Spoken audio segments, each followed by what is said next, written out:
main issue in social science is not so much thinking statistically as being willing to do it on forbidden topics. Hello, fellow data nerds. My guest today is Bryan Caplan. Bryan is a professor of economics at George Mason University, and he's also the author of a number of best-selling books, including The Case Against Education, The Myth of the Rational Voter, and recently Build, Baby Build. Bryan, welcome to World of DAS. I am so thrilled to be here in this world. I'm very excited that you're here as well. I'm a big fan of yours. Now, in the book, The Case Against Education, you argue that education is like 80% signaling and maybe only 20% human capital building. Where's the cases where like signaling is a good thing? Most of the answer to that question comes down to compared to what? If there's no other way in the universe to find out who's good and bad, then you can say at least when we've got enough signaling, we want to have enough signaling to rank people. So you want to have a school go on long enough that you've sorted people out. The main thing to realize is that there are a number of alternative methods of signaling, most obviously the old-fashioned one where people just start off at an entry-level job and then you prove yourself by performance. The idea that is, well, if that was so great, we'd be doing that. It's like, well, there's about $1 trillion of government subsidies per year in the United States alone in favor of the status quo, so we should not think that this is actually the best system. But people are all like humans need to signal. They're always signaling about what clothes they're wearing. They're kind of dropping hints that, you know, maybe their parents are important people, or they summered in an important, cool place, or they saw a concert and they got better seats than other people. Like, that's what humans do. They're always signaling. Like, is signaling about like where you went to university? Like, it seems like that might even be better signaling than some other ones. Or like, if we're going to signal anyway, why not just signal about your SAT scores or something? Right. Well, so let's back up. The main puzzle that I started with in the case against education is, why does education pay so much? Yeah. That is the main puzzle that's on my mind. The standard story that you really are brainwashed with is it's because the stuff that's taught in class is just so damn useful on the job. You've got to know this stuff in order to do whatever job you're going to do. And yet, as I point out, if you pay attention to what's in the curriculum, most of it just seems totally irrelevant to the real world. That's why I do focus on signaling. The specific signals that we're talking about are the signals that convince employers they want to hire you for a good job and give you a high salary. There's tons of other signals that people are sending, which, however, don't generally lead to a better job or higher salary. In fact, they may even go in the opposite direction. My favorite one is this graphic showing every body part you can tattoo and what that signals about you and what the effect is. The punchline of it is, if you've got tattoos all over your face and neck, that signals, I will never have a job that pays taxes. So yeah, there's a lot of things that people are signaling with tattoos. And my best friend Robin Hanson loves to say, well, people are signaling their defiance. It's like, all right, there's a little bit of defiant signaling, but you know what is vastly more important? Signaling abject submission. Yes, sir, I am happy to go along in order to be part of this fine organization and to keep getting my paycheck. That's what I say is going on with education is largely you're trying to signal your employability. You're trying to go and convince people, like, hire me, promote me, give me a good job, give me a lot of money. You're right. When you define signaling more broadly as anything that communicates anything to anyone, then yes, it's so big, so amorphous that it's kind of hard to know where to start. That's why I did narrow it down basically like with labor market signaling. When an employer is hiring, especially for someone who's like relatively new in their career, they're basically hiring like how well that person did on their SATs or something. Well, so right? That would be a much better world. What are better honestly. metrics they should be hiring for? Yeah, so that would be a much better world. A lot of what I say in the case against education is that your educational credentials, they're a lot more than just an SAT test or IQ test.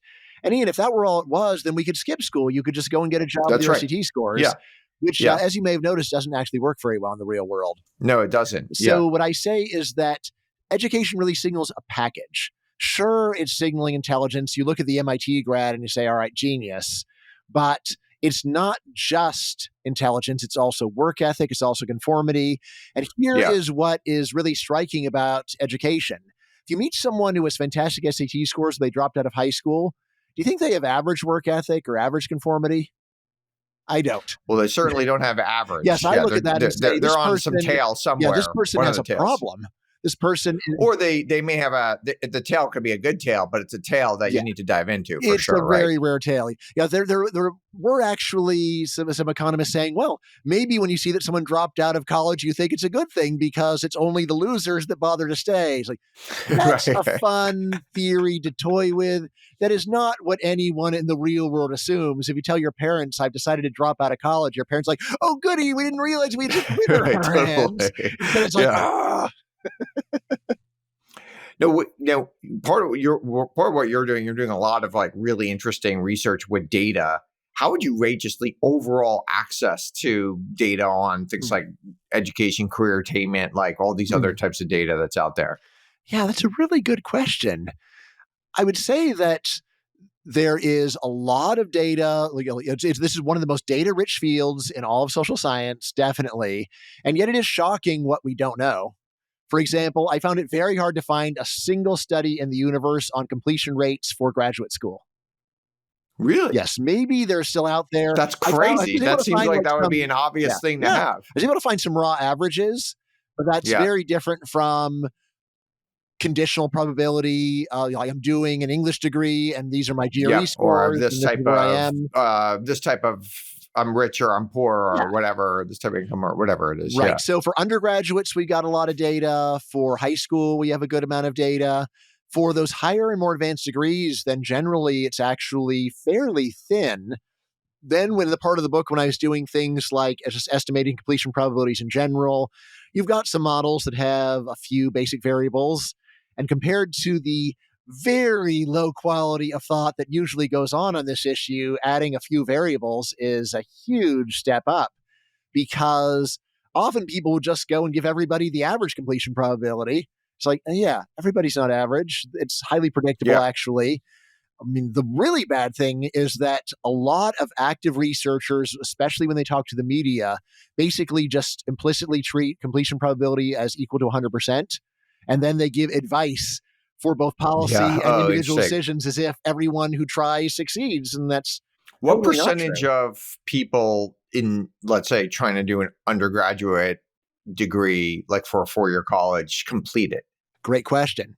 All right. Yes. So if we specify 4-year college and they're doing it full time, then the correct number is about 35% finish on time.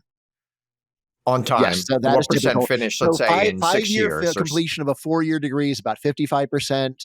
6-year completion of a 4-year degree, again, always assuming you're doing it full time, is about Mhm. 60%, and then it inches up after that.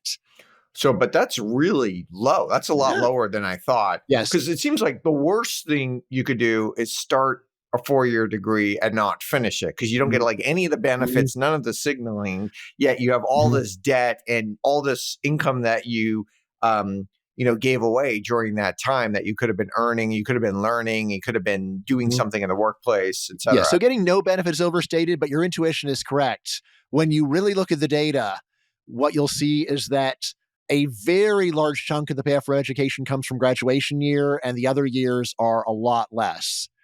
For high school, averaging over a lot of studies, my memory is that the last year gives almost half of the payoff for 4 years of high school. And for college, it's Mhm. more like, the undergraduate 4-year degree, it's more like 70%. That's There's right. probably a good reason why you think those numbers are low. I'm guessing you went to some place pretty prestigious for your Uh, undergraduate. I guess somewhat prestigious. Yeah. All right. Well, so completion rates are much higher at more elite places. Yep. Yep. On the other That hand, when makes you go sense. down to lower ranked places, then you often start finding rock bottom completion. Community college, which most researchers sort of forget it exists, that's one where like 3-year completion rates for a 2-year degree for full time students are often like 25%. Yeah. It's the kind of Yep. thing you do when your parents say either you get a job or you go to college, and then it's like, is community college counts? Like, well, you can't get anywhere else, so I guess community college counts, and then just fritter away that time. Because there's a lot of people out there, like, they haven't finished college, they have Mhm. a ton of debt. Mhm. They could have done, they Mhm. they they went and got a poli sci degree. They could have actually become like a plumber and made Yes. all this money and had a great living. Like, how do those decisions get made, and Mhm. how do we help those people make? Is there a Mhm. paternal way Mhm. we help them, or is it just more like better data will help people make better decisions? Or Wow, I don't mean to butter you up, Arden, but so insightful. Yes, I mean, the most important thing to remember about college decisions, I think, is that they're being made by children, often Yes. with some parental advice. Although we have this bizarre norm of parents are just supposed to defer to whatever idea their kids have. Whatever your dream is, you want to be an actor, it is my philosophical responsibility to pay for 4 years of acting school for you. I would be a monster if I said, yeah, that's a hobby. That's not a job. I'm not going to pay for that. I'm going to try to direct you into something that would make sense.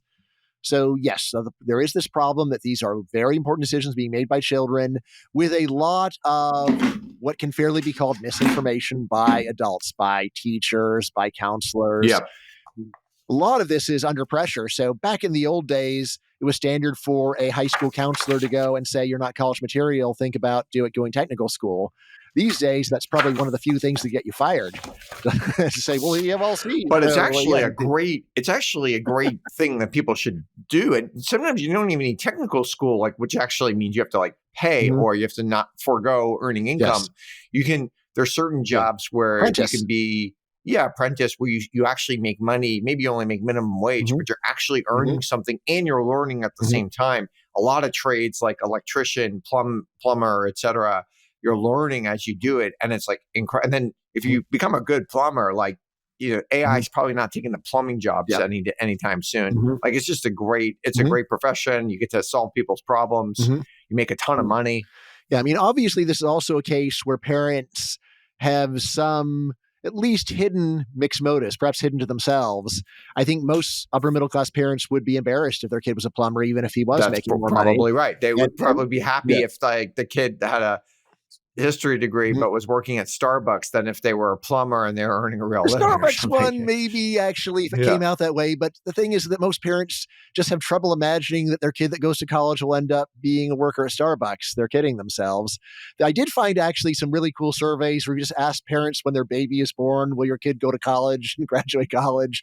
The numbers are ridiculously high. So parents do have some Yeah. fantastic optimism Interesting. about the long run prospects of their kids. I mean, part of it is not so much that the parents are deliberately trying to steer their kids in a bad direction, but the parents themselves are just very cut off from anyone that would do a job like that, and so they don't really know where would you even start doing something like that. One of my sons is a fantastic chef, and I've been sort of looking, all right, so what if he wanted to be a chef, and how would that work out for him? And what's so great about going to college anyway? Maybe you should just take that money and Totally. train him for that. I mean, honestly, that's one where I'm very open minded, but he's nervous. like I don't know anyone with a job like that. So I couldn't survive like that. Like, oh, And a lot of chefs I know are people who went had a history degree or poli sci degree, and then ah, they ended up pivoting or yeah. something, later on. We have a word for that in the social science of education. It's called malemployment, where you have a job that is mismatched with your credentials. Yeah. And I think it's also like if you had a poli sci or history degree and you went to Stanford, well, you're going to get a great job. So Mhm. people kind of Mhm. sometimes conflate, but it's more like if you have one of those degrees and you go to a college Mhm. people haven't heard Mhm. of, then it's much Mhm. then you're more likely working at a Mhm. cafe, or it's much harder to actually get a Mhm. great job. But worth pointing out, one of the big findings in the economics of education is that people generally overrate the prestige of the college and underrate the importance of the major. So, I mean, the truth Okay, is interesting. that a poli sci student from Stanford, a lot of them actually will not do very well, not after graduation and not ever. Yeah. On the other Yep. hand, if you have an engineering Yeah, they may degree have to go to from, law school, or yeah, they may have to yeah, actually study for a trade or something, right? right. You're right. Or, Because like if it you may be that they wind up somehow getting lucky, or at a startup or maybe they're something big and they enough, work their way up. they have enough other Yeah, talent that it can overcome this political science degree. But yes, it's much more important to focus on what you're studying rather than where you're studying. This is probably one of the biggest mistakes that parents make, is getting so obsessed with the pedigree, with the prestige of the school, and not actually asking enough questions about, well, what are you going to major in anyway? if you're enjoying this podcast, please sign up for our newsletter. Go to worldofdas.com. The link is in the description below. Now back to the video. It is true, by the What way, do you that think? I'd be interested in your thoughts on the Varsity Blues scandal. ah, So this was a scandal where essentially you had these like mhm, parents, which were mostly mhm, centimillionaires. And so their kids are probably going to be fine for the rest of their life, right? mhm, These are parents who are incredibly wealthy. and they were doing illegal things and paying gobs of money to get their kids up, like, anywhere between 5 and 10 slots on the U.S. News and World Report ranking. Like, what was going through their heads? Why was this happening? Why is it like so pervading in the parent psyche?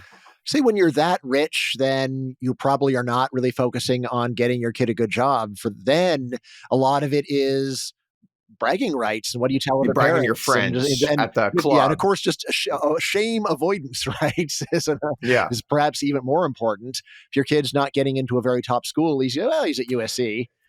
Well, but they were all there. It seems like at least when I dove into it, they're all going to a good school. They're actually all like, the kids seem like they're all smart enough to get to a good school on their own, and then they're trying to just like move them up a small number of slots to a slightly quote unquote more prestigious school. But like the school that they would have got to on their own was going to be fun. Actually, it wasn't like they're getting into no school or something. Yes. Right. And on top of that, to put so much focus on where they're going instead of what they're studying, pretty silly as well. Yeah, it's a good point. Like in general, there's a puzzle with what is it like to be super rich in the world, because the kinds of issues that would be a concern to most people, you might say, well, like, what do you even care? What difference does it make? Correct. And yet, when you go and meet people who are super rich, they often have mundane concerns. I have, let's see, friend of a friend is centimillionaire who got upset that his son's girlfriend was doing pay-per-view that she wasn't watching. It's like, what do you care? It's like $10. It's like, it's my money, and I. So this right? kind of Okay, mentality. everyone. Like, it's a good point. Everyone's different. Everyone's a snowflake. Yes. Yeah. Well, not everyone, but I mean, I remember I once got to do Q&A with Peter Thiel, and my question for him is, how happy are the super rich? And then he just said, well, I don't see why that's important. And I'm like, oh man, they're miserable then. If that's your answer. Yeah. And by the way, my unscientific study is that people who are super wealthy are happier, and they have good relationships with their children on average, and they have good marriages, and they have good friends, and all those other things. Yeah, but that's a separate discussion. plausible that so I was really trying to get to the question of the happiness of people who are just not in any data set. So like, what is it like to be a billionaire? And in fact, do they sit around walking? So I think we can say with confidence, they don't walk on air every day. They don't wake up every day and say, oh, wow, what another great day of being a billionaire. They have the same kind of petty problems that other people have. For and they sure. may get, someone goes and looks at them funny and they feel bad. And it's like, what difference does that person make? You don't need that person. Right. Now, what are your thoughts on like projects like the University of Austin? So I directly know many people that are involved. What I'll say is they've got a lot of nice ideas, and I know they actually are admitting their first actual class this year. I heard that they're letting in 100 students. Yeah, I have a friend, and I know one of the kids who's in the first class, and super, super bright kid. I mean, what I say is, as a parent, I'd be very nervous. What signal is this degree sending? One possibility is you're sending the signal, I'm really right-wing and I'm super anti-woke. And then that means there's a few jobs that are looking for exactly that, and a lot of other jobs where people are like, we don't really want to have that kind of person around. We're nervous about that. I mean, another one is like, why not just go to the best conventionally ranked school you could get into? Why go and do this weird thing? There is, of course, the hope that my guess is like the people, like all the students, my guess going are also like somewhat unconventionally. Somewhat unconventional themselves, so they're probably more likely to be a little bit different, and, or maybe a lot different. Even if they, maybe a lot different. Yeah, maybe a lot different. But it's like they may have not fit in as well at the other school, or they're just they're more creative people, or et cetera. Right. I mean, another question that at least I have not gotten the answer that I was looking for is, are they basically getting a STEM degree with some unconventional humanities education or unconventional gen ed, or you're trying to turn out a new generation of humanities professors, or what is even the goal? Possibly someone does know the answer to that, but I was not able to get an answer that satisfied me when I talked to the people directly involved. I mean, of course, all startups are hard. Educational startups are especially hard, precisely because the whole idea of the signal is people value it because they know what it means. And a new thing, it's like, well, what does it mean anyway? I don't really know what it means yet. Now, you homeschooled your kids, what advice would you give other Mm. parents that are kind of considering homeschooling or some sort of hybrid or Mm. some other type of thing? I homeschooled all four of my kids during COVID. And during COVID, I said everyone should homeschool their kids without exception because they don't go to physical school anyway. They don't make any Oh, got friends. it. So you So, mean during the time yes, when they yes, would have gone yes. to like online Yes. So school? when it's just a matter of either you can be the teacher or you can be the enforcer for the teacher, obviously it's better to just be the teacher. Yep. However, outside of that very special period, then I say homeschooling does not work for most people. It's got to be a combination of you've got a flexible enough job or other responsibilities, and you enjoy doing it enough, and your kid enjoys doing it with you. So put all that together. In terms of your future, that again was my main concern. Am I screwing up my kids' future by Yep. homeschooling them? I started doing it Because for it's unconventional, Yes. quote Yeah, so unquote. I started doing it for middle school where I just knew for a fact that no one ever knows what you did in middle school. It's just not on your record. So basically, there's just 2 years where you can be as weird as you want to be and the world will not find out. Yep. Once it And middle school is also like a weird time for most kids, right? They're going Yes. through body and they're changing Worst body worst time changes, of et my cetera. life, that's for sure. Yeah. Yeah. Um, Mine too. Now Yeah. once my kids were thinking about continuing for high school, that's where I did get serious about, well, what signal does it really send? What do we need to do in order to make this work? If anything will work. It's very hard to get reliable information on this because most people that talk a lot about homeschooling are true believers in homeschooling. There's no use Yep. denying that. I was able to find a researcher at Stanford who seemed to have basically no dog in the fight, and I considered him the most reliable person. I'm blanking on his name. But really, what he said is look, a big part of US college admissions is spikiness, where admissions committees are looking for someone who stands out in some particular singular way. Yeah. And therefore, he said, if you use homeschooling to be spiky, then even though there probably is on average a modest negative, still you can turn it into a positive by just doing something incredible that cannot be done due to the time conflict in regular school. Yep. So That makes yeah, so sense. that's what I did with my older sons, and their college admissions worked out fantastically well. Basically, a lot of what we did is they became true history prodigies. They had an academic publication in high school. They're probably the youngest kids in the whole country to do all three history AP tests and get fives on all of them. We did a lot of other stuff too, but they really heavily emphasized the history angle, and that seemed to work out great for them. That's Yeah, but cool. like for any kid that I'm doing homeschooling with, what happened after COVID is my younger kids have honestly they've never been as excited about homeschooling as my older sons. For my older sons, it was a godsend, and then for my younger kids, it's more like, well, what's the other option? Yeah. So anyway, my younger kids after schools reopened, they went back to in-person school, and then we just said like, well, you can do what you want to do.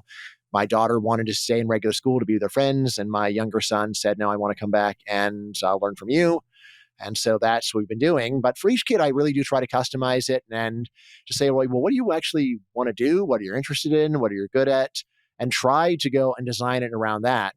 That's one of the big advantages of homeschooling is you don't need to stick to a standard curriculum. You can try to find out what will work for the kid and what they want to do.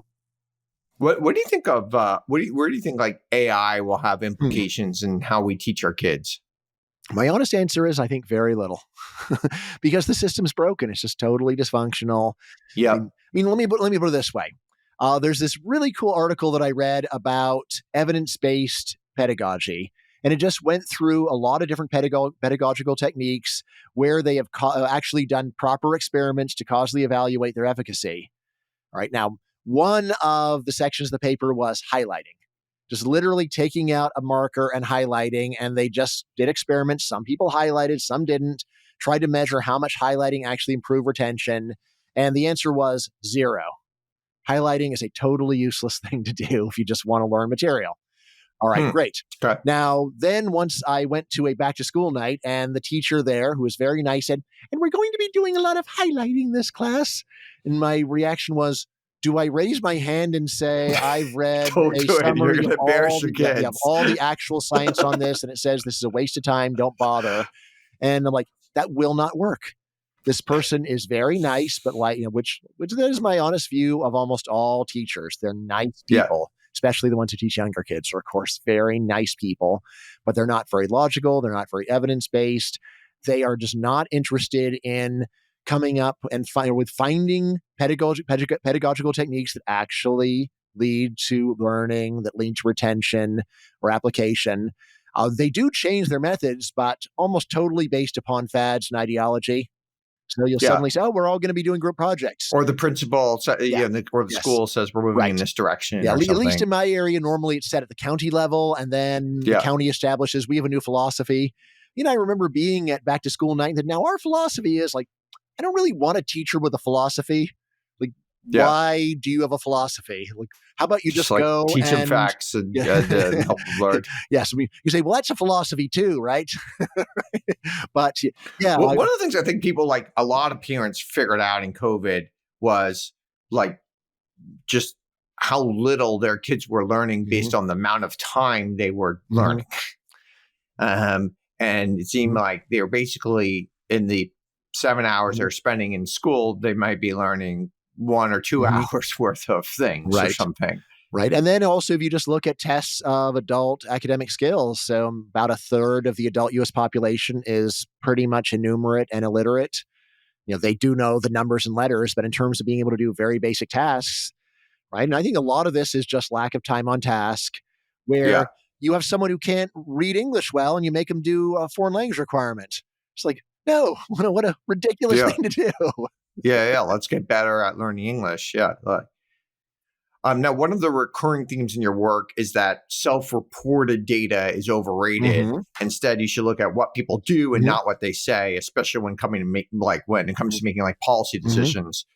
What are some areas where you see like the biggest divergence to what people say they value and what they actually do? Wow. So many good ones.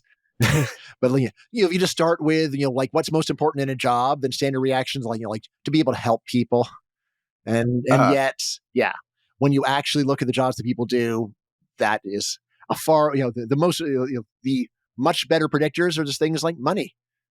Right? I mean, Money. you see this Yeah. obviously in things like what law students say they want to specialize in when they start law school versus what they actually do when they get out. And it's like, yeah, well, like I went in saying I want to do public interest law, and I come out wanting to be a corporate lawyer because I actually want to make a lot of money. So that is a big part of it, obviously. There's actually some very cool evidence on abortion, where if you just ask people hypothetically, would you abort a Down syndrome baby, then only about a third of people say they would. But when we actually look at people who are really in that circumstance, it's more like 95% of people do it. Oh my Yeah. gosh, I had no idea it's Yes. that high. That's Yes. So crazy high. almost everybody in that situation will, in fact, do it, even though it doesn't sound very good. Oh wow. The simpler things like, did you vote? Did you go to church? People, when the claimed attendance, claim voting are But quite a bit higher than actual. Let's see. I mean, obviously, things like what's most important in a partner, looks is way more important than people admit to. So people say, like, well, are they a good person? Are they a good person? It's like, all right, well, there's probably a little bit of weight on that, but that is not, in fact, the best predictor of being able to get a partner. So that's another one. Let's see. I mean, some of my favorite ones actually come down to people saying things like, it's totally hell to live in New York anymore, or totally hell to live in LA. It's like, well, then why do you live there? right. Right. Right. And here's the thing: Why telework is a removed. small number of people are moving, but why are less Yeah. than 1% of people Yeah. moving or something like that? Yeah. Telework has made it even more obvious. If you have a teleworker who says they hate living where they're living, then it's like, Right. yeah. Are you aware there are other places in the universe and that the rent is less than what you're paying? Right? And this is one where I say it's pretty obvious what's going on, which is that people do love to complain. So Yeah. they'll say, People oh, the love traffic and the complaining. parking and the noise is so Yeah. terrible. And yet, yes, actions speak louder than words. When you see that someone willingly pays a lot of money to live in a place that has a lot of traffic and parking and noise problems, it's got to be because there's a bunch of other offsetting things. And it's not even close, because people pay triple the rent to live in Yeah. this place. And it's like, yeah, well, why is it you don't spend anywhere near as much time saying it's so wonderful to live in a place with such great restaurants and such great friends and such great people and so much culture and great job opportunities? Just to play into my new book here, so Build Baby Build, the Science and Health Yeah. Housing Regulation. One fact about land use meetings is it's pretty much 100% complaining. all Yeah. that happens That's there is all it is. complaining practically. That's basically every city council meeting, period. It's just Mhm. people complaining. And yet, an obvious thing about where people want to live is people don't want to live in a place where there would be no complaints. You don't want to Yeah, live in a place in the middle of nowhere. If you live there's no one of any neighbors in a mile, then it's like, I'm bored, there's nothing to do. That's your last complaint totally. left. But people would rather go and live in a place with a lot of problems caused by population in order to get a bunch of good things caused by population. And the net is actually clearly positive, and yet this would never come out in a town meeting. There actually is a book called Neighborhood Defenders where they got a transcript of basically every word spoken in every land use meeting in the state of Massachusetts for a long period. And it's Oh my all gosh. complaining pretty much. And the, Yeah, and that the, word yeah, cloud must be and the crazy. complaints are the pettiest things you can think about. It's like a bird nest would be disrupted, so you can't build a $50 million apartment complex. I was just talking to a friend who's at the University of Wyoming. There was a developer who wanted to build 30 new homes, and the neighbors all said, that's terrible. It's got to be stopped. Why? Because we don't want the light pollution, because we want to look at the stars. And it's like, how about you walk 10 more minutes and look at the stars then and don't go and stop a development? And anyway, then the compromise of the city council was 23 houses. So 7 homes get prevented because of this ridiculously petty complaint about the light pollution. Yeah, it seems like it's happening everywhere.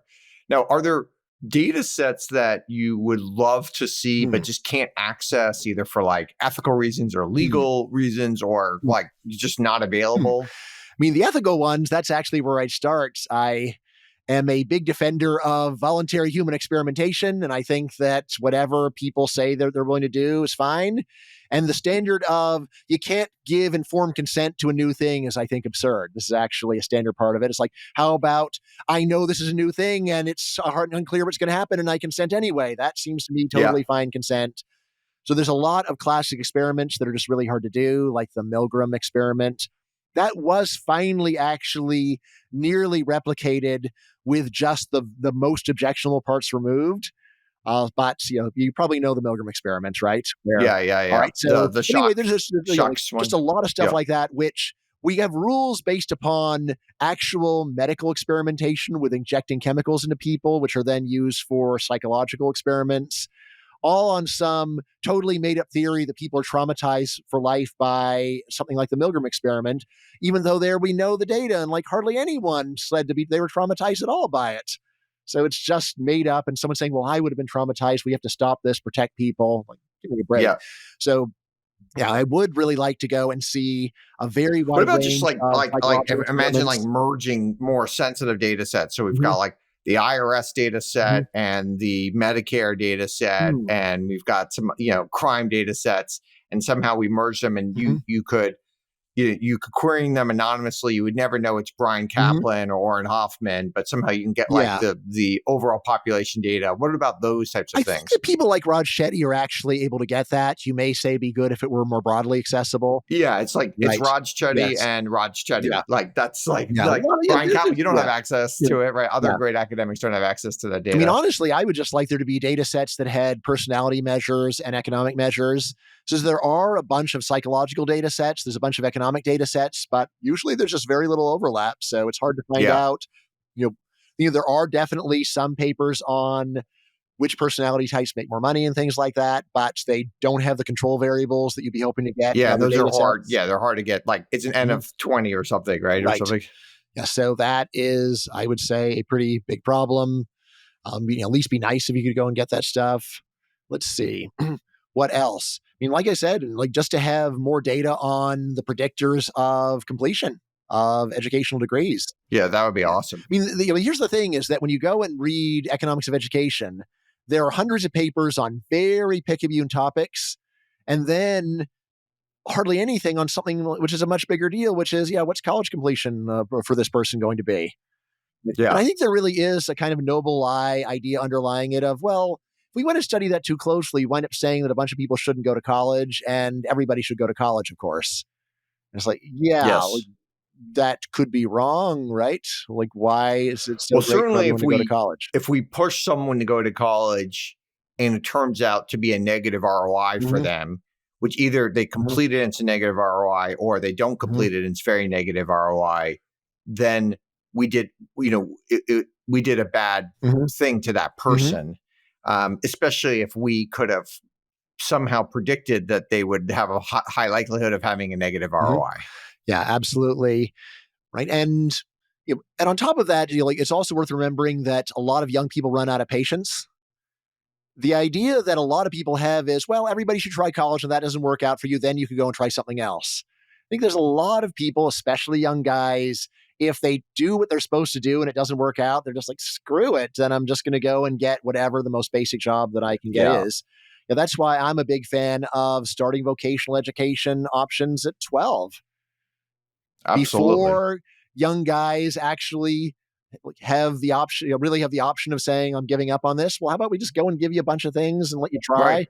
try? And, Imagine if you were 18 and you could get a really good job. yeah. And then you could choose to go to college, but you also have Mhm. this opportunity to make a good living like right away. Yeah, Like that'd be very, pretty very cool. standard in Germany and Switzerland. Switzerland seems to be Exactly. standing true to its systems. The Germans actually are moving in the American direction.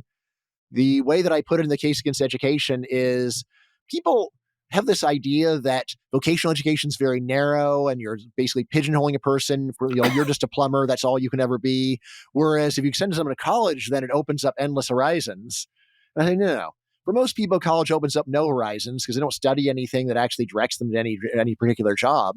And it's better to prepare someone for one career than no Yeah. careers. And also like actually being a plumber or electrician actually does prepare you for many, many, many other things. Like those are really hard, rigorous Mhm. jobs where you learn a lot about a lot of stuff. I mean, especially the basics of showing up on time and speaking Yep. respectfully to customers.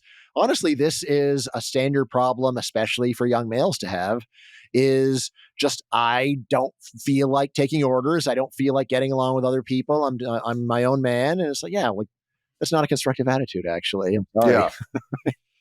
Now, you've been critical of the level of statistical literacy, especially in social science. Like, what are like the core concepts you think are most understood in academic Hmm. research? I mean, I would say that I'm compared to my satisfaction with the statistical literacy of the general population, I think social scientists are doing great. Yeah. So Yes, for sure. that's honestly my main issue. Is I say most people, like, social scientists are like definitely way above average in terms of thinking quantitatively. I'd say the main issue in social science is not so much thinking statistically as being willing to do it on forbidden topics. Most social scientists actually do reasonable number crunching as long as they don't feel like their core ideology is being threatened by the answer. If all of a sudden it says like there's like this is related to IQ or Yes, something that kind of like right. freaks people out. Yes, or if it turns out that criminality is inherited, right? Or or if it turns out that you can go and predict criminality based upon juvenile delinquency, things like this. But Yeah. that's more like pressure from Yes. others in some ways. Like I have a Yeah. friend and he ended up doing a study on nicotine, Hmm. and he's a very much a very much like against lung cancer and all these other types of Yeah, things. I'm And against lung the cancer too. exactly, yeah. But his study came out, at least this Yes. particular Hmm. study came out like kind of like nicotine was not as much of a factor, and he got a lot of Yes. pressure from his Hmm. fellow researchers not to publish it. Yes. That it's funny you should mention that, just because I did read a whole pro nicotine essay from a guy saying, look, tobacco's terrible, but nicotine's awesome. And I'm Yeah, like, yeah, yeah. all right. Yeah, I've been thinking myself about Yeah. maybe I should start it as I get So, older. Yeah. interesting anyway. I do think that the main issue with social science is ideological. And especially it's important to realize that many more things are ideological than an outsider would realize. For example, if the return to education is high, that is a highly ideological issue in social science. People do not like it when I go and start criticizing the work and saying that the return to education is overrated. And there is an idea of that could go and lead fewer people to go to school, which is evil. And no, we should be encouraging everybody to go to school. Yeah. It's like what's the point of of calculating numbers if the numbers cannot actually end up with giving people any different advice from what you're currently giving them? So there's that. Like another great example actually is there's a whole literature estimating the effect of national education on national GDP. So it's similar to what you do for an individual. Send one individual to school, his income goes up. Yeah. Therefore, is it true that if we go and get education in Haiti up by another year, that Haiti will get 8% richer or whatever? And again, the answer here is that all other issues aside, so the researchers generally had a lot of trouble finding the answer they wanted, which is that education is a great way to make countries rich. And then there's a Yep. whole literature where people are sort of desperately saying, "Oh, gee, like what are we doing wrong? We know we're doing something wrong. Can we get better data? Better Well, data being defined there by was just the something right I answer." did see some studies that said to a certain point, like, getting people through eighth grade or through high school or something like that, as the US kind of started to do that in Mhm. the late 1800s and early 1900s and stuff like that. It just like at some point, it seems like it asymptotes out, I assume.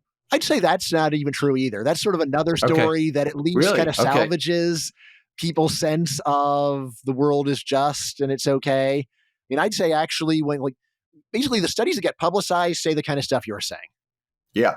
However, if you just go and look at the full sample of published work, which itself is Yeah. subject to considerable publication bias and so on, I think actually the general result is at minimum, it looks like the payoff for a country of getting education up is a lot less than for an individual, which, by the way, is exactly what my signaling model predicts because it says, look, one, Yeah. you get more education, you look You better got to than be other better than your people. peers. Right. Yeah. But you have the good stamp on your forehead, then you get pulled out of the pack and treated better. But if Yeah. everybody has stamps, everybody cannot be treated like a star, of course, unless you Yes. actually learned how to do something in the real world. If a country that can do stuff can be richer, but a country that is well pedigreed or well certified, the whole country can't do better. What percentage of, like, let's say people over 30 have 4-year college degrees Let's see. I think now in we're the up to US? like 35, 37% of the world. And Usually we would actually do like 20 ages 25 to like 59 would be a pretty yeah, typical yeah. window Okay. because you're trying to throw Yep. out the retirees, Yep. but also don't want to count the people that are taking a little too long to finish. So yeah, I think Yep. that's gotten up to a bit over a third. There was a long period of plateau, and then we managed to go and push it up another 5 to 10 percentage points. So that's where we are now. Got it. So it was let's say 27%, Mhm. now it's Yeah, 33%. And like at one point 50 years ago it's probably like 12% or mhm. something, right? So it's probably Yeah, less than that. 3x the number in Yep. the population or Yeah. something. Yeah. So basically, like in 1945, about 25% of Americans over the age of 25 had a high school degree. Wow. Right. And if you think That's about it, doesn't that crazy. mean that high school dropouts were in management positions? Of course. Yes. It Yeah. wasn't Yeah. considered to be an insuperable obstacle. Like you didn't finish high school. Well, like, so what? Yeah. Hardly anyone finished high school in those days. What's the difference? He can still do the job. Yeah. Yeah. Yeah. Now you've written a lot on immigration. Mhm. You're kind of grappling with a lot of measuring intangible factors like Mhm. cultural effects. How do you think about like quantifying some of those like harder to measure variables? Hmm. What I'd say is always start with the easiest measures and just see if you get anything out of that. So, for example, for culture, the easiest measure we have of culture is just language acquisition. So we go and we see, all right, first generation immigrants, what's their, to the US, what does their English look like? Second generation, third generation. So that's one that has been studied very well and where we know the answer, which is almost everyone who arrives in the US as a child acquires fluent English, like Yep. 95%. And on the other hand, almost no one who doesn't fluently speak a language by the age of 25 ever becomes totally fluent. All right. Yep. This is not something that has changed over time. People have an idea of back in the Ellis Island days, then every immigrant was able to speak fluent English after a while. It's like, no, it depends upon age. It is super Yep. hard to acquire truly fluent, Yep. speaking a language to become Especially if fluent to all. you're moving into, a neighborhood Mhm. where you have social support of other Mhm. people that speak your Right. language. But You can even make friends like with no other matter people that how speak hard, your like the truth is language. like no matter how hard you try, if you or I went and just tried to become fluent in another language that we haven't spoken yet, to the point of passing for a native, it's probably just beyond our capabilities. But I just don't think we Yeah. could do it. Yeah. We'd have an accent Yes, for sure. right. Yeah. And like even to become good enough to give a lecture, like you I would, gun to your head, if 3 years prep time, like could you really like you think you might wind up not being able to pull it off? Actually, um, I have a random question for you. So I love Indonesian food.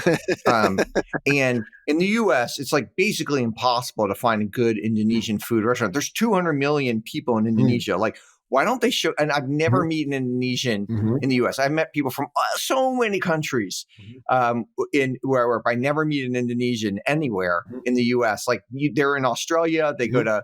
to the Netherlands because that was their colonizer at one point. Like, why don't like certain countries like have relations, like big countries like that have Hmm. relationships with the U.S. and that they immigrate here? One of the best established facts about immigration is that it's subject to what's called diaspora dynamics. To be the first person from a country to go to another country is really scary. To be Yeah, the it's second really person scary. is quite scary, not as scary. Yep. And then it snowballs.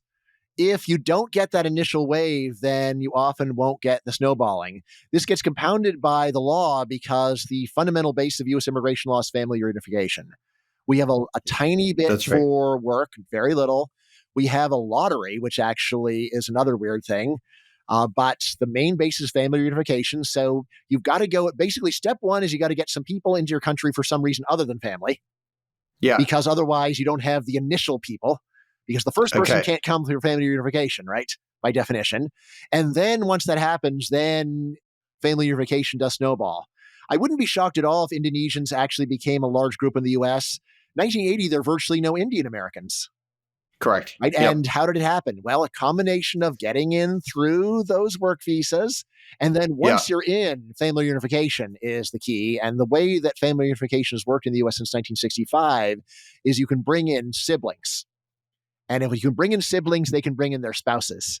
And if they can Yep. bring, and if those spouses come, they can bring in their siblings, and Yeah. so So on. then And it that is slowly the secret of chain snowballs. migration, which was, by the way, totally accidental. The people who wrote the 1965 Act, their goal was basically to keep America a white country without saying we're going to try to keep it a white country.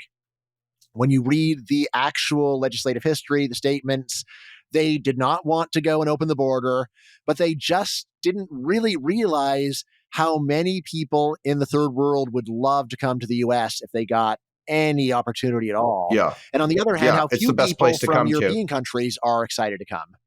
Because, yeah, like, here's the thing, like, if you have some relatives in Italy, they're probably not desperately asking you to come. They might want to, but it's not a transformation of their lives from dire poverty Yep. to the opulence of the United States. But on the other hand, if you got relatives in Indonesia, you are very popular because you are their ticket Correct. to 10xing their income for the rest of their lives. See, I wouldn't be And surprised their if kids too. once Indonesians get a foothold, then they can start. Then they would be able to go and expand. And again, it's not like it's easy enough to get into Australia or the Netherlands that they're all going there because anyone who wants to leave can go there. It's nowhere close to Yep. that. Well, selfishly, I hope it happens because I love Indonesian food. So I would love to have a Yes, I few think the more one such restaurants meal out I there. ever had was precisely in the Netherlands. Yeah. And Okay. Yes. I have And a it's good amazing. memory of it, but I don't even remember what I ate. Well, I can tell you, you probably had a good time. It's incredible. Now, the in Build Baby Build, what areas or countries like do well today? Like, where would you, if we had to like point to something, like sometimes people point to like Houston or something. Like, where would you point to say like this is a place we could follow? Yeah, I'd say the whole state of Texas is really good. Okay. Not everywhere equally good. Austin is worse. Although even Austin, it basically comes down to you have to drive 30 or 40 minutes to get to the cheap stuff. Which, Yeah. if you're in the Bay Area or LA, it's like 30 or 40 minutes to get to the cheap stuff. like, That's yeah, great. Yeah. that's fantastic. That's amazing. Yeah. Like, here, it's more like you got to drive to Palmdale or Lancaster, 90 minutes north of downtown LA Totally. in Yeah. order to get something that's reasonably priced. And even that's probably not that good anymore. So yeah, so Texas winds up looking really good, especially like, even if the actual city is not so good, you just drive a little bit and then you're in a different jurisdiction. And then once again, there is a whole lot of construction going on. A lot of people internationally talk about Japan. It's very plausible that they're right. The main issue I have is it's just so hard to get anything written in English about Japan. Yeah. So like in general, like once I said I'm going to read everything written in English about poverty in Japan, and then I read 20 articles, like I can't find anything else. So like that's everything that exists in the And world. these things that is it just that they don't have a good research? Because there's a lot of great translators now. Yeah, I think it's a combination of there's not much research happening there with there's not much interest in Japanese poverty in the West, so not many people here working on it. I keep going and broadcasting that I really want someone to go and redo some big studies of what's called the success sequence that have just been done in the US and redo them for East Asia.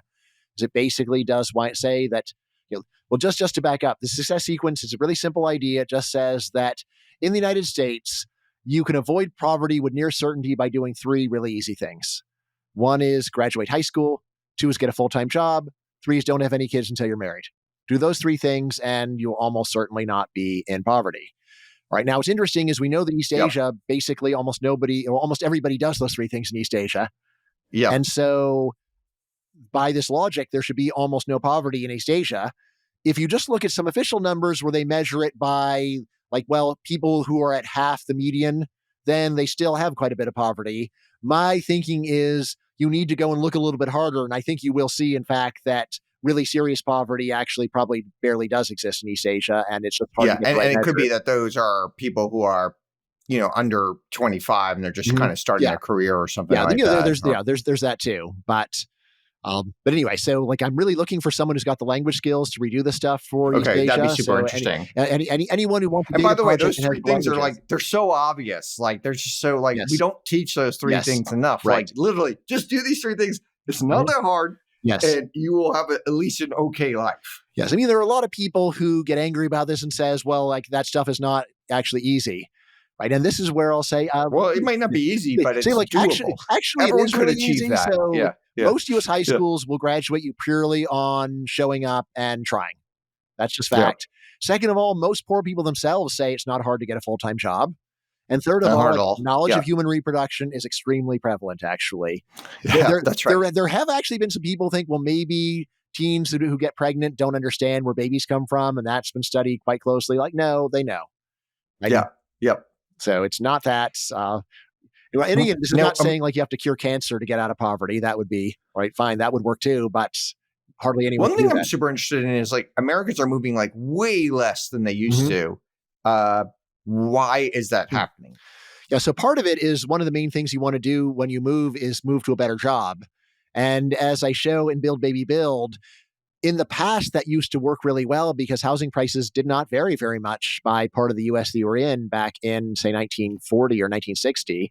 Now, however, if you move to a place with high wages, normally, especially for a lower skilled worker, the extra housing costs will eat up more than 100% of your salary gain. So there's no point going and moving from an area with low income to high income now for most people. For stars, there still is. If you're a programmer, then you actually will probably net a larger amount if you move to Silicon Valley or something like that. But for a janitor, not true.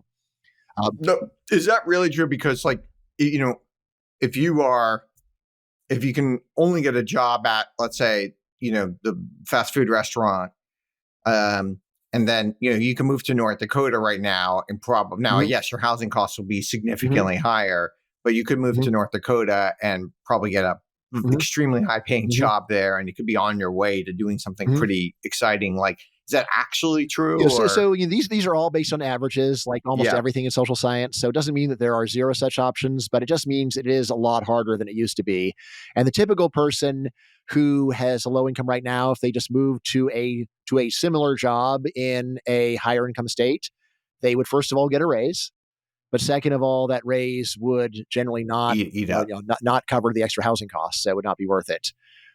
Your idea, it is a good one. And definitely during, so especially during COVID and when people are talking about hiring shortages, I actually did do some blog posts saying anyone who ever wanted a better job and didn't want to go and get more credentials, now is your time. Go and just try to talk your way into a job for which you don't officially have the right credentials, but just sell yourself and maybe you can go and save years of your life. And I actually did get a few emails back from people who said, I tried it and failed a few times and then it worked. And now I'm at this much better job and I've got less education than everyone else here, but it totally worked. And even people who work remotely, it doesn't seem like they're moving very much, right?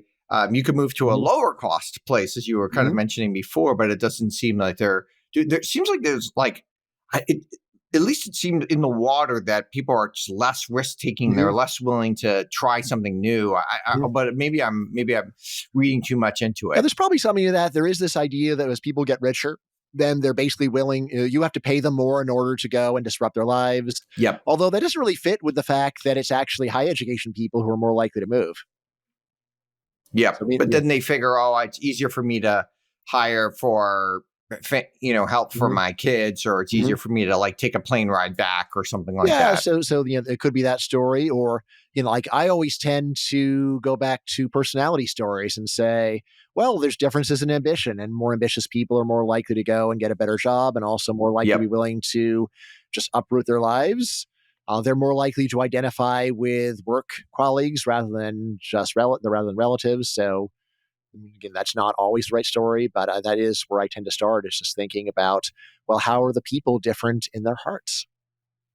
And one of your books is called The Selfish Reason to Have More Hmm. Kids, and basically arguing that parents should have, let's say, a little bit more of a hands off Hmm. approach to raising kids.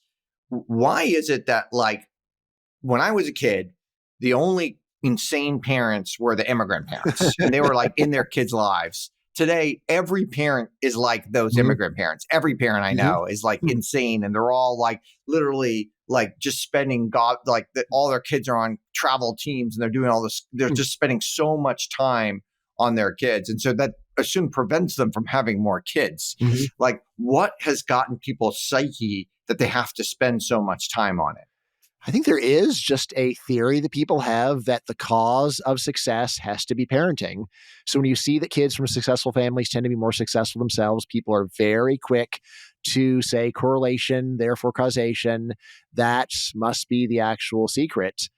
Essentially, this is a answer to a question people have been But asking. what, even if it was Yeah. parenting, why is it that spending more time Mhm. would equal like there seemed like there's some sort of Laffer curve of parenting, right? Too like if you're just like, oh, if you're overseeing everything your kid does, Mhm. that doesn't seem like a good. Mhm. Which myself and all my friends who are parents do. That doesn't seem like it's like a successful strategy to raise resilient kids. Yeah, I'd say like as soon as you're talking about Laffer curves, you're at a level of sophistication way beyond almost everyone. So, Okay, sure, the yeah, idea that you can push a good thing too far, I think that's if you put it that way, say, all right, fine, but yeah, we're just nowhere near that.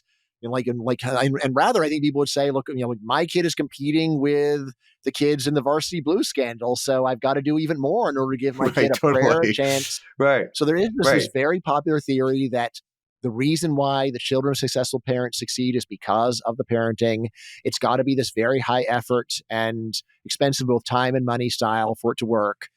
Um, Again, it's one where I can see where the idea comes from because the correlation's there. However, if you the whole idea behind my book, Selfish Reasons to Have More Kids, is to say, is there some other possible reason, some other alternative theory about why successful parents tend to have successful kids? The obvious one, which has been around for thousands of years as a candidate, is heredity. Right? People don't like this idea. What? It's just heredity, so you have the good genes, and that leads to success. Like maybe. Well, Anyway. there's also just like a simple model. Like you have parents that seem to love each other. You Mhm. have parents that, you feel like confident love you. Mhm. They occasionally have read to you before when you were a kid. They seem like they have a job, and they go to Mhm. the job and are relatively happy with the job. Like just that Mhm. alone, I feel like puts you in like the 98th percentile or something. Right. Probably too much. Although, I mean, here's the thing is that there's actually been a lot of very hard nosed research on this very question, on the idea of, well, you just need to have loving parents. There's a very famous, cool study of just kids who had one parent die in an accident. And, seems like that kind of single parenting didn't actually disadvantage the kids noticeably. Yep, It's like, yep, yeah. so you don't have two loving Well, they parents. had at least one parent who loved Yeah. them for sure, Well, right? Yeah, it's yeah, not. yeah, I mean, that yeah. doesn't mean just because one parent dies doesn't mean the other parent is actually kinder or more. Sure, I that's a mean, good point. it's Yeah, basically just saying, so it doesn't seem like just having only one parent is the problem. And then, yeah. so anyway, there have been many decades where people have spent actually saying, well, what if we go and just race nature versus nurture? And the punchline of this is something most people don't want to hear, but says, well, let's look at kids that are adopted. Let's look at identical versus fraternal twins. Let's really try to measure the effect of upbringing versus genetics. And the punchline is that, especially in the long run, nature crushes nurture. And then from there, that's where I say that just the theory that people have about all the sacrifices you have to make in order to go and give your kid a decent life, it's just a false theory. right? Because And you could have it donated to a seems like the sperm bank trend and your lines kid are not you're kind of Don Quixote against the trend yep. lines right now, right? Mhm. They're moving, like, we're moving toward a direction where we're all becoming, like, the whole world is becoming South Korea. We're all going to invest just like an Yes. incredible amount of Mhm. time in this one little entity, and we're going to put all of our resources on this one entity, and we're going to think about this one entity all the time and put all of our Mhm. time and effort into Yeah. this Or person, maybe 0 kids. Maybe you'll put or maybe zero right, eventually. Yeah, which is yeah. also a very common response to this theory. Right, because it's just not worth it at some Yes. point. So then you're just like, okay, I don't want to be in the rat race. Right. So, the title of the book comes from a pretty simple insight. It's like, well, if the sacrifice is at minimum greatly overrated in terms of how much of a difference it will make for your kids' outcomes in adulthood, Right. well, Then you may as well have step more. one is give yourself a break. But then step two is, well, maybe you should rethink the number of kids that you want to have. If you would assume you had to ruin your whole life to have even one kid, I understand why Yeah, you don't want to have 2 kids. But totally. if, on the other hand, if you have a much happier parenting style, then having more kids would make sense. So I've only got 4 myself, but yeah, I wish I had a lot more because I do not regard raising them as a chore. I have actually had people point fingers at me and say, "You giant hypocrite, Bryan, you're a freaking homeschooler." There was a critique of me in the Atlantic just saying, "This giant, ridiculous hypocrite." And like, Right. If you really didn't care, you just, like, let them do whatever they right? wanted. Yeah. And like when I started homeschooling, I actually wrote an essay on this very point, and I said, "Look, first thing, like what I said in the book is the thing that you have the most actual effect on your kid is how happy their childhood is.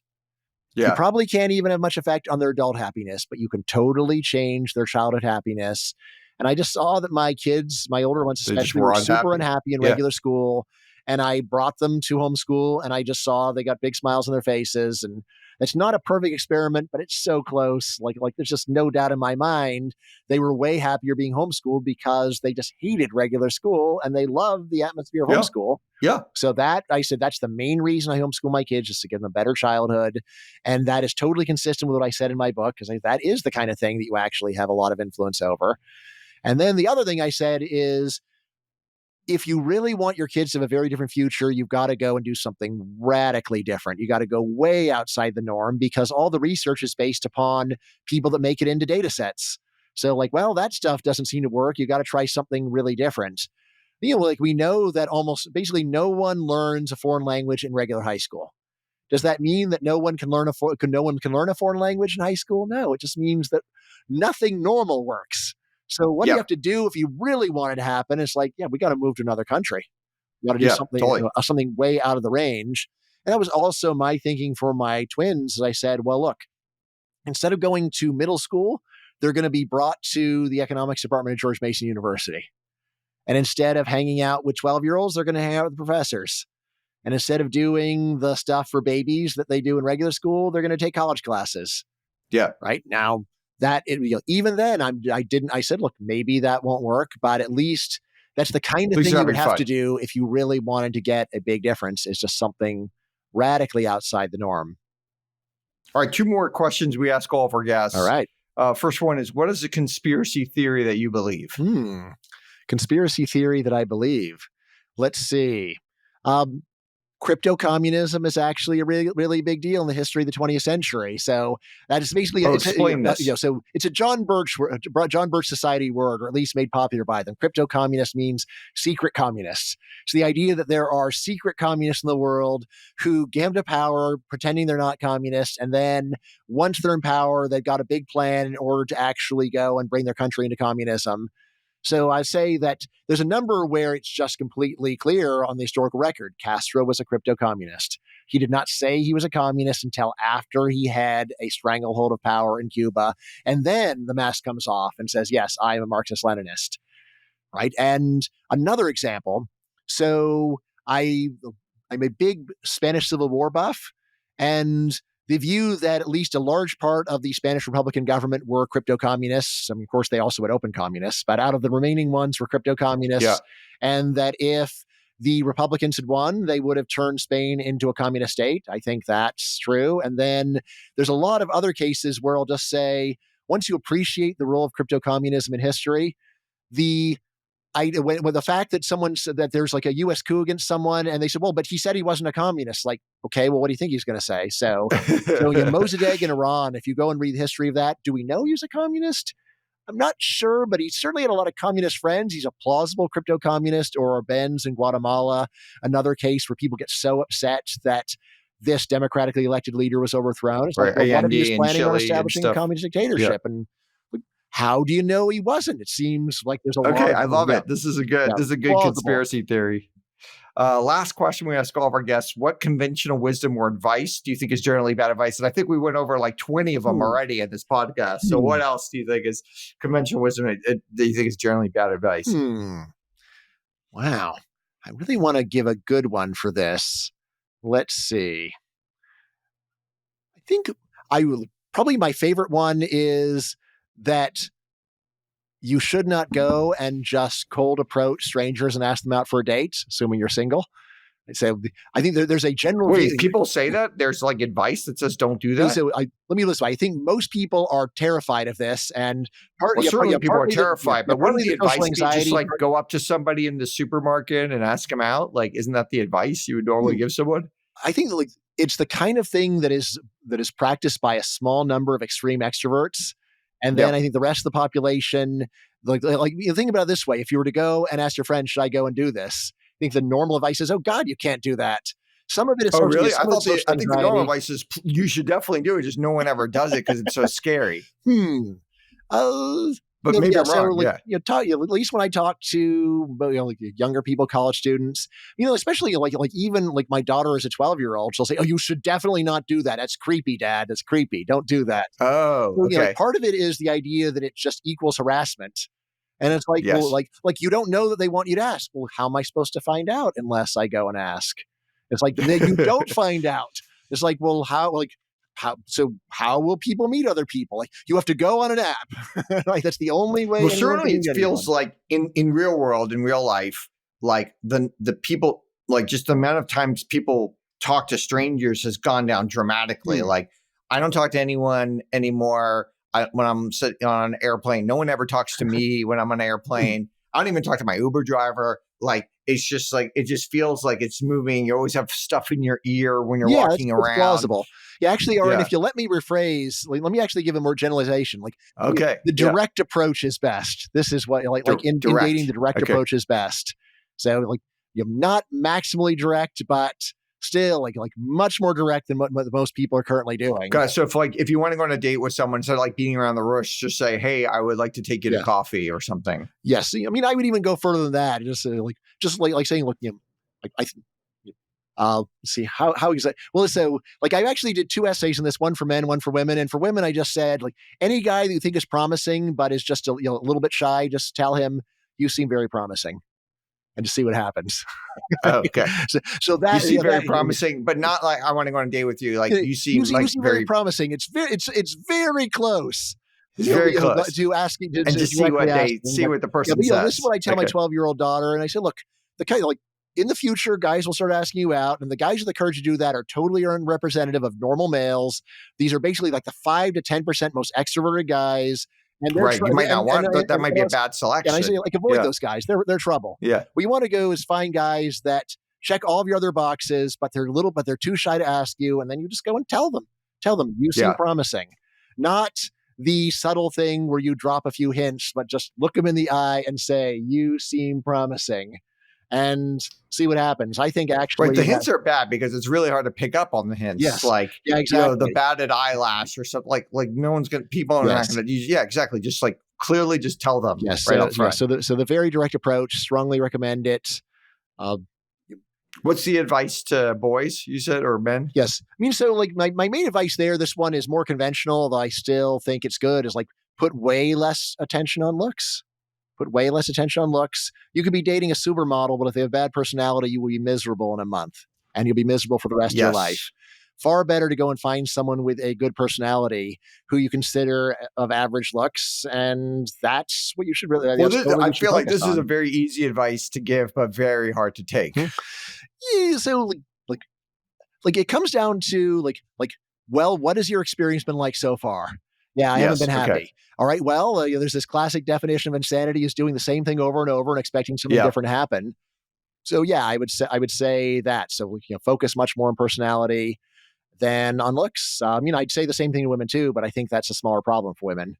I mean, for women, I would Yeah. just say don't wait around to be asked. Go and profile guys that you think are a good match, and then don't quite say, "Hi, let's go out on a date," which is probably just one click too strong. Just go back one step from that. You seem promising. There, if the guy's interested at all, if the guy doesn't get that hint, then right, I then love it. you're I hopeless. have a 12-year-old daughter as well. I don't want to give her that advice yet, but Hmm. maybe in a Hmm. few years I'll give her that advice. Honestly, in the modern world, I'm way more worried about kids never dating than dating too early. Like way more Yeah, that's worried probably right. actually. Like That's probably like, right. the loneliness is so terrible, and just the childlessness is so terrible. Like like like if like to me like teen like some someone when like your teen gets pregnant, I'm like, okay, well, compared to someone whose teens never have kids, you're actually very fortunate. Right. Good point. All right, this has been awesome. Thank you, Bryan Caplan, for joining us in World of DAS. I follow you at Bryan_Caplan on X or Twitter, whatever we call it. I definitely encourage our listeners to engage with you there. This has been a ton of fun. All right, yeah, awesome. And yes, my Substack is Bet on It, and you can get all of my books. There are many on Amazon. Okay, yes, and I highly recommend your Substack as well. I'm a huge fan of your Substack too. Yeah, this is great. Thank you, Bryan. Thanks a lot, Auren. And if you're a super data nerd, go to worldofdas.com. That's DAAS, worldofdas.com, and sign up for our weekly Data as a Service news roundup newsletter. Thanks for listening. If you enjoyed the show, consider rating this podcast and leaving a review. For more World of DAS, and DAS is DAAS, you can subscribe on Spotify or Apple Podcasts or anywhere you get your podcasts. And also check out YouTube for videos. You can find me at Twitter at Auren, that's AUREN, Auren, and we'd love to hear from you.